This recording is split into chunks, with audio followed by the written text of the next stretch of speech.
So Birth of the Dragon tells the story of the secret fight between Bruce Lee and Wong Jack Man in San Francisco in the 1960s. Now, to be completely honest, after watching the trailers for this film, I went into this movie already not liking it. I just didn't like how they were portraying Bruce Lee as this cocky guy that just wants to beat up on people. I mean, I know Bruce Lee had this swag about him. He was a really confident guy.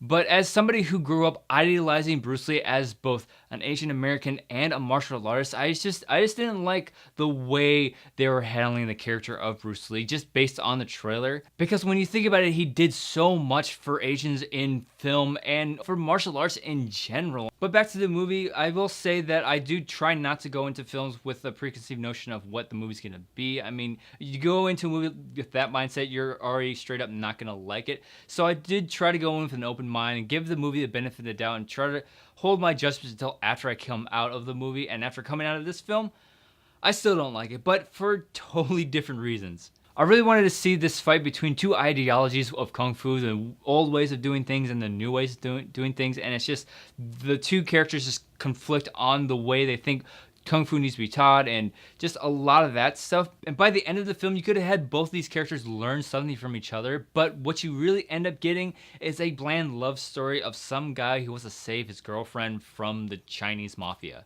And this might be a bit of a spoiler, but Bruce Lee really isn't in this film a whole lot. He's maybe in it for half the film, and it's kind of a shame you have a Bruce Lee movie that's not a whole lot about Bruce Lee. And what I really wanted to see was sort of a self-discovery film and how this fight changed Bruce Lee. And there are moments in this film where they do kind of show that, but they never really focus in on that, and it's back to this bland love story I don't really care about. And when the movie does fail to focus in on the themes that I was really interested in, the fights end up being kind of weightless. I mean, the fights are entertaining at the very least, but they hold no weight because I don't care about what's going on in the fights. And you would think that the secret fight between Bruce Lee and Wong Jack Man would be like the main event of the film and the movie would sort of build to it, but there's no build up to this fight because what this fight ends up being is just something that happens amongst this boring love story that we've been following throughout the majority of the movie.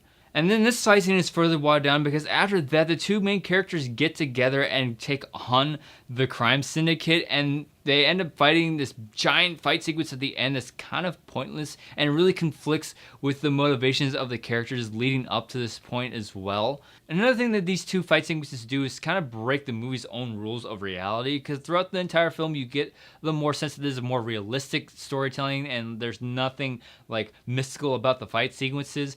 But then when you get to these two fight sequences, it kind of like relies on wire work, and it really just kind of breaks its own rules that it established throughout the whole movie. I found that to be kind of strange. So looking back on this movie, my dislike for it is kind of justified, just not in the way that I was thinking. I was expecting to see this film, but I got something completely different. And again, there was potential in this movie. The pieces are there to tell the story that I wanted to, but it just didn't focus in on them, and it just told this other story that I just didn't want and didn't care for. So in the end, this movie really isn't about Bruce Lee. There was a bit of potential for an interesting conflict between the two leads, but it's ultimately cheapened by a hollow love story that I didn't care for nor did I want. But the fight scenes are entertaining in the very least. So I'm giving Birth of the Dragon 1.5 out of 5 stars.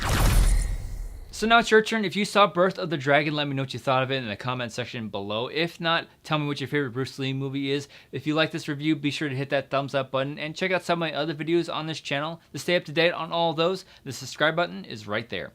Thanks as always for watching, and I'll see you in the next video.